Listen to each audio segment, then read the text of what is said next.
Back in 2008, Mirror's Edge hit the market with a unique first-person running mechanic like none other. In the midst of the yearly Call of Duty installments, many games tried to be different and were usually swept under the rug. Sadly, Mirror's Edge suffered the same fate. Hey people, it's Megasonic here with a game review for Mirror's Edge Catalyst. Now, has Faith won the hearts of the underground gaming community like she did before, or will she fade away later on? This is our review. Things with Dogan. Yeah, or enough to see us dead.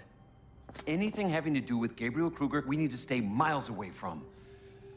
I'm inclined to send it back to him. Did Kruger see you? He saw someone. Too dark to see much at all. Look, I thought that this would be a No, good you thing. didn't think, Faith. You never do. Welcome to the City of Glass, a futuristic paradise where evil corporations watch everyone's move, but most people are too comfortable to even muster up the strength to care. Enters in Faith Connors, the series protagonist with the cool eye tattoo. After being locked up for 2 years, she finally returns back to the City of Glass. Faith's traumatic past puts her at odds with the CEO and leader of Glass, Kruger. Faith, with her help of her friends, the Runners, must band together to take down Kruger and the tool he used called Catalyst, created by Faith's mom. Let's get to the bulk of the review first of all. The narrative is the weakest part of the whole game. I found myself falling asleep playing this game, and I thought maybe because it's a little late, so I decided to play in the afternoon, and I was still bored. The game does not try to pull you into this story or this world, or why should you even care about these characters. The story has a small cast of characters, and I can only barely name a few of them besides Faith herself. And let's not forget the predictable storyline. Trust me, throughout the story, you're gonna give a character certain faith repeatedly, and I guess you'll figure it out by the first 3 hours of the game.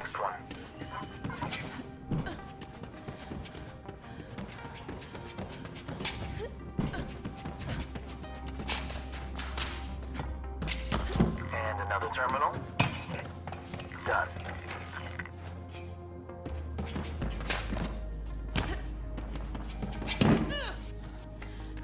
Snatch team in place. Icarus and Faith, talk to me. We're working it, sir. Call me sir again and I'll neuter you. Got it. Sorry.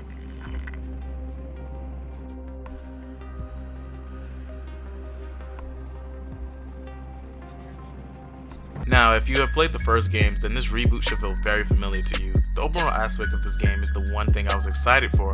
This time, you're given a whole city as your obstacle course, sliding down buildings, crawling up skyscrapers. The moving mechanics feel smoother than Krillin's forehead, man.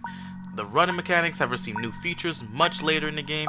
You'll receive a grappling hook, which adds more dimension to Faith's traversal abilities. And let's not mention that this city is beautiful, people. Look at it. This is probably one of the prettiest cities in gaming history. The characters look so lifelike in each cutscene, right down to their pores.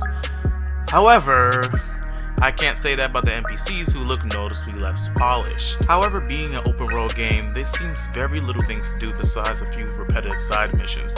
Their usual minuscule device or just minuscule thing here to this point to get this point. The only thing I seem pleasing about this is the billboard changing, where a player allowed to change the billboards where other players can see it in their games. The online component is not that deep, but it doesn't bother me since I expect Mirror's Edge to be more of a single player experience and really didn't need it online. With the online aspect allowing players to create their own running courses and sharing it amongst other players, as you do the missions, you'll get experience points as well, which allows you to upgrade Faith's abilities. It's a simple system, which I like. However, the combat is, well, what's the word I'm looking for? Shitty. This is one of the laziest slapped together combat mechanics I've ever played. Oh yeah, it's bad. Often you don't have to fight these enemies, which is not a problem. I like that better. But when you have to fight them, it feels like a chore. You don't feel like a badass. And when you do pull off a move, it's usually based on a cutscene or a scripted scene.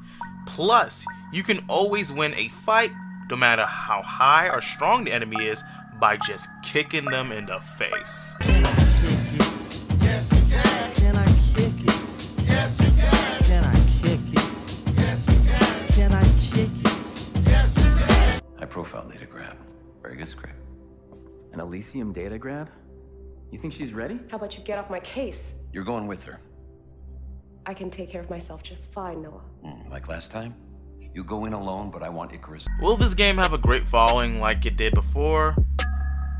Probably not. Probably so. I'm not sure. With the beautiful graphics and smooth running mechanics, I can see many fans of the original Mirror's Edge enjoying this game. The story, however, has very weak points and doesn't pull you in. To non-Mirror's Edge fans like myself, I can see being a sleeper, especially when the weak fighting mechanics. So based off my studies, I'll have to give Mirror's Edge a 3 out of 5.